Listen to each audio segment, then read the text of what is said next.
శ్రోతలందరికీ నమస్కారం. ఈరోజు మార్పు అనే కథతో మీ ముందుకొచ్చాను. మరి కథలోకి వచ్చేద్దామా? మార్పు కథ రచన పఠనం విజయలక్ష్మి. అమ్మో ఎంత పని చేసావరా దుష్టుడా! నిన్ను ఎంత ప్రేమగా పెంచానురా!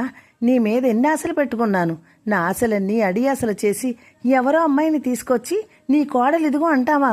నేను చూసి చెయ్యని అమ్మాయి నా కోడలు ఎలా అవుతుంది? కొరివి అవుతుంది. పో, నా ఎదురుగా నిలబడకు. ఎందుకంటే నాకు తెలియకుండా పెళ్ళి ఎప్పుడైతే చేసుకున్నావో అప్పుడే నా ఉలివి తీసేశావు. అసలే మీ నాన్న డిప్రెషన్లో ఉన్నారు. ఈ విషయం తెలిస్తే ఆయన గుండె పేలిపోతుందిరా. వెళ్ళు, మళ్ళీ మా కంటికి కనిపించకు. పోరా పో. మేం చచ్చినా నువ్వు రావద్దు. నువ్వు మాకు తలకొరువు పెట్టే అర్హత కూడా నీకు లేదు.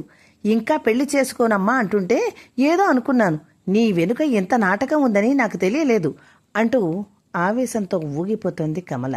అది కాదమ్మా అంటూ వారించబోయిన కొడుకుని గట్టిగా తోసేసింది. నా మనసు ఏదో కీడును శంకిస్తూనే ఉంది. నువ్వు ఎంత పని చేస్తావనుకోలేదు. ఏమే ఎవత్తివే నువ్వు? కనిపించి వాడి మీద ఆశలు పెంచుకున్న ఆశలు అడియాసలు చేసేసి నా కొడుకుని గద్దలా తన్నుకుపోతావా? పాపిష్టిదానా! నీకు తల్లి తండ్రి లేరు? ఆడపిల్లని ఇలా బరిదిగించేలా రోడ్డు మీద వదిలేశారా? అంటూ ఉద్వేగంతో ఏడుస్తోంది కమల. మా అమ్మా నాన్నని అంటారేంటి?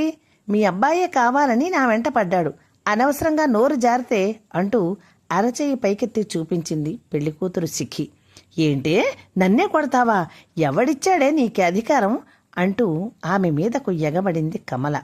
కమలను వారించి గట్టిగా తోశాడు విక్కీ. విక్కీ, నీ తల్లిని నన్ను అలా తోసి అవమానిస్తావా? ఎవరితో అడ్రస్ లేని దానికోసం నన్ను నిర్లక్ష్యం చేస్తావా? అంది కోపంగా రోషంగా కమల. అమ్మా, సిక్కి అనాథేం కాదు. అమ్మా నాన్న ఉన్నారు. కోటీశ్వరుడి కూతురు. నేనే ఏమీ లేనివాణ్ణి. సిక్కిని ఏమన్నా అన్నావంటే నే ఒప్పుకోను. డాడీని కలిసి మేము వెళ్ళిపోతాం. మళ్ళీ మీరు రమ్మని పిలిచే వరకు మేము రాము అంటూ ఫోన్ తీసి తండ్రికి ఫోన్ చేశాడు. డాడీ ఒక్కసారి ఇంటికి రండి అంటూ. ఏంట్రా విక్కీ అంటూ వచ్చిన రమణారావు కొడుకు పెళ్లి బట్టలతో పెళ్లి కూతురుతో చూసి హతాశుడయ్యాడు. విక్కీ, ఏంటిది అన్నాడు. ఏం లేదు డాడీ, నేను సిక్కిని ప్రేమించాను. మన కులం కాదు. మీకు చెబితే వద్దంటారని పెళ్లి చేసుకుని వచ్చాను. పెద్ద ఏదో ఘోరం జరిగిపోయినట్లు అమ్మ రెచ్చిపోతోంది. మీరైనా ఆశీర్వదిస్తారా, లేకపోతే మమ్మల్ని వెళ్ళిపోమంటారా అన్నాడు తీక్షణంగా విక్కీ. విక్కీ, నువ్వు చేసిన పని ఏమైనా బావుందా? మేం చచ్చామనుకున్నావా అంటూ గట్టిగా అరుస్తూ కుప్పకూలిపోయాడు రమణారావు. ఏమండి అంటూ కమల భయంతో అరుస్తూ అతన్ని లేవదీస్తోంది. డాడీ అంటూ తండ్రి దగ్గరకు పరిగెత్తుకుంటూ వచ్చిన విక్కీని, ఆగు, నువ్వు ఆయన్ని ముట్టుకోకు అంటూ ఆమె కూడా కుప్పకూలిపోయింది. ఓ ఓ ఓ ఓ అంటూ నిద్దట్లో గట్టిగా అరుస్తున్న కమలను తట్టి లేపాడు రమణారావు. నిద్దట్లోంచి తెలివి వచ్చిన కమలకు ఒక్కసారి ఒళ్ళంతా చెమట్లతో తడిసిపోయింది. ఏమండి, మీరు మీరు బాగానే ఉన్నారా? విక్కీ వచ్చాడా అంటూ వెర్రిచూపులు చూస్తూ ఆందోళన పడుతున్న భార్యను గట్టిగా పొదివి పట్టుకుని, ఏమైంది కమలా? ఏంటి? నేను బాగానే ఉన్నాను కదా. విక్కీ రాత్రి వీడియో కాల్ చేశాడు, చూసావు, మాట్లాడావు కదా అన్నాడు అనునయంగా రమణారావు. అది కళ. ఆమెకు నమ్మశక్యంగా లేదు. విక్కీ నిజంగా పెళ్లి చేసుకోలేదా? ఏమో, కలలో తను ఎంత ఆందోళన పడింది. లేచి గబగబా చెంబుడు నీళ్లు తాగింది. ఏమైంది కమలా? ఈ మధ్య ఎందుకు దిగులుగా ఆందోళనగా ఉంటున్నావు అన్నాడు రమణారావు. మొన్నటికి మొన్న నిద్దట్లో ఇలాగే గట్టిగా అరిచావు. ఈ మధ్యకాలంలో నువ్వుగా లేవు. నీకు ఏం లోటు జరిగిందని అన్నాడు రమణారావు. లోటేం లేదండి, కానీ మనిషికి అందని ఆలోచనలు నన్ను బాధిస్తున్నాయి. అన్నీ నెగిటివ్ ఆలోచనలు వస్తున్నాయి. ఒక్కటి మంచి ఆలోచన రావటం లేదు. అనుక్షణం ఆందోళన, భయం ఆవహిస్తున్నాయి. ఈ ఆందోళన తట్టుకోలేక చచ్చిపోతానేమోనని భయం వేస్తోందండి. అలా ఆలోచన వచ్చినా, అమ్మో మిమ్మల్ని ఎవరు చూసుకుంటారని, మీ జీవితం ఎలా గడుస్తుందోనని భయంతో చస్తున్నానంటే నమ్మండి. నేను లేని మీ జీవితాన్ని ఊహించుకుంటే మనసు వికలమైపోతోంది. విక్కీ గురించి కూడా నన్ను ఆలోచనలు కంటి మీద కునుకు లేకుండా చేస్తున్నాయి. వాడు చూస్తే ఇంకా 2 ఏళ్ల వరకు పెళ్లి చేసుకోనంటున్నాడు. అంటే వాడికి ప్రేమ వ్యవహారం ఏమైనా ఉన్నాయేమోనని నా అనుమానం. భయం మనశ్శాంతి లేకుండా చేస్తోంది. వాడక్కడ ఎలా ఉన్నాడో, ఆరోగ్యంగా ఉన్నాడో లేదో అదే బెంగ. మీరు ప్రక్కగదిలో ఉన్నా భయం, మీరు బయటకు వెళితే భయం. ఈ ఒంట్లోంచి వేడి ఆవిర్లు అప్పటికప్పటికే చెమట్లు పోషిస్తున్నాయి. నేను ఇదివరకుట్లా లేనేమోనని నాకే అనుమానంగా ఉంటోంది. దేని మీద మనసు లగ్నం కావడం లేదు అంటూ చిన్నపిల్లల భర్త గుండెలపై వాలి వెక్కి వెక్కి ఏడుస్తున్న భార్యని ప్రేమతో బుజ్జగించి ధైర్యం చెప్పి, కమలా, మనం ఒకసారి ఆసుపత్రికి వెళదాం. ఒంట్లో నలతగా ఉన్నప్పుడు డాక్టర్ని కలవడం మంచిది కమలా అన్నాడు రమణారావు. అంతే కస్సుమంది కమల. నాకేం రోగం ఉందని హాస్పిటల్కి అంటున్నారు అంది. రమణారావు హతాశుడయ్యాడు. తను ఏమన్నాడనే అంత కోపం? తనంటే ఎంత గౌరవంగా ఉండే మనిషి ఎందుకిలా తయారైందో అర్థం కావటం లేదు. డాక్టర్కి చూపిద్దామంటే ఇదిగో ఇలా కస్సుమంటోంది. తను ఏదో మానసికంగా డిస్టర్బ్ అయినట్లు స్పష్టంగా తెలుస్తోంది. పని మనిషితో కూడా అలాగే ఏదో వాదిస్తూ ఉంటుంది. కమలా, నన్ను ఏమైనా అన్ను పర్వాలేదు, కానీ పని మనిషిని ఏమైనా అంటే అది రాదు. దాన్ని ఏమి అనకు అంటే, మీకేమైనా పిచ్చి పట్టిందా? ఉట్టినే అంటున్నాను అనుకుంటున్నారా? నేను అందరినీ సాధిస్తున్నట్లు రాక్షసులా చూస్తున్నారు. ఛీ, ఈ ఇంట్లో నాకు ఉండాలనిపించడం లేదు అంటూ మరలా ఏడుపు అందుకుంది కమల. వెధవ జీవితం. అసలే నా మనసు బావుండక నేను బాధపడుతుంటే నాకు తలనొప్పి తెచ్చిపెడుతోంది. పక్కింటి వాళ్లతో కూడా పోట్లాట పెట్టుకుంది.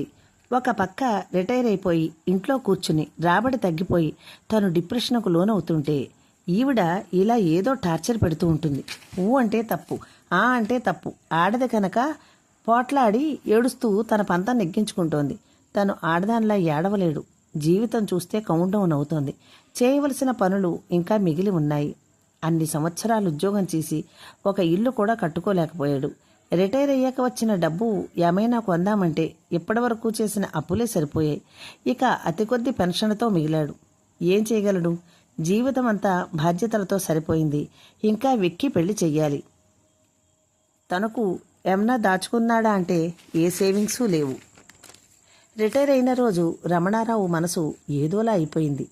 అందరూ తనను గురించి పొగుడుతూ వీడ్కోలు చెబుతూ ఉంటే ఏదో తనలోని బలం పోయినట్లయిపోయింది. ఇప్పటి వరకు ప్రభుత్వం రిటైర్మెంట్ వయసు పెంచిందని బాధపడిన తనకే రిటైర్మెంట్ అయిపోయామంటే ఏదో ఆందోళన బయలుదేరింది. రేపటి నుంచి తనకు ఈ స్కూలుకు ఉద్యోగానికి రుణం తీరిపోయింది. రిటైర్మెంట్ అంటే నువ్వు ముసలివాడివయ్యావు అని చెప్పాడని అర్థం.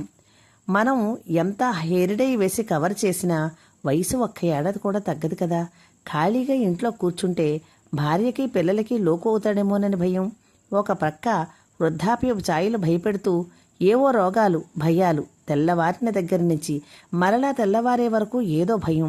ఊసిపోలేదని ఫోనో టీవీయో పెట్టుకుందామంటే అందులో కూడా రోగాల గురించి, చావుల గురించి. బాబోయ్, అసలే మానసికంగా కుంగిపోతూ ఉంటే ఈ టీవీలు, ఫోన్లు చూస్తుంటే మనం ఏ విషయం గురించి భయపడుతున్నామో అవే ఫోనులో వరుసగా కనిపిస్తూ ఉంటాయి. అవి వినాలని ఆసక్తి, వింటే లక్షణాలన్నీ తనకే ఉన్నాయేమోనని భయం. కాసేపు అలా వీధిలోకి వెళ్ళినా ఎవరితోనూ మాట్లాడాలనిపించదు. ఇంట్లోకొస్తే ఏదో నైరాస్యం. ఒక పక్క కమల మానసిక స్థితి కూడా ఏమీ బాగాలేదు. అప్పటికప్పుడే నీరసం అంటుంది, అప్పటికప్పుడే కోపంగా ఉంటుంది, నిష్ఠూరాలు మాట్లాడుతుంది. విక్కీకి ఫోన్ చేసి ఒకసారి రమ్మని వాడి దగ్గరికి వెళ్ళిపోతాను అనిపించింది రమణారావుకి. కానీ వెళ్ళి అక్కడ ఉండలేమేమో అనిపిస్తోంది. తండ్రి ఇచ్చిన పెంకుటింట్లోనే కాలక్షేపం చేస్తున్నారు. ఆ ఇల్లు వదిలి వెళ్లాలన్నా మనసొప్పదు. దానికి చాలా రిపేర్లు చేయించాలి. ఎక్కడికక్కడ గోడలు పెచ్చులు ఊడిపోతున్నాయి. అవును, దానికి వృద్ధాప్యం వచ్చింది కదూ అనిపిస్తుంది. కొత్త ఇల్లు నవయవనంలో ఉన్న మనిషిలాగా నిగరలాడుతుంది. పాత ఇల్లు ఎక్కడికెక్కడ పట్లు వదిలిన వృద్ధుడిలాగా కుంగిపోతుంది. అయినా ఆ ఇల్లుని వదిలి వెళ్లాలని లేదు, అలాని ఉండాలని లేదు. అందుకే ఒకసారి విక్కీని రమ్మని ఫోన్ చేశాడు. విక్కీ వచ్చాడు.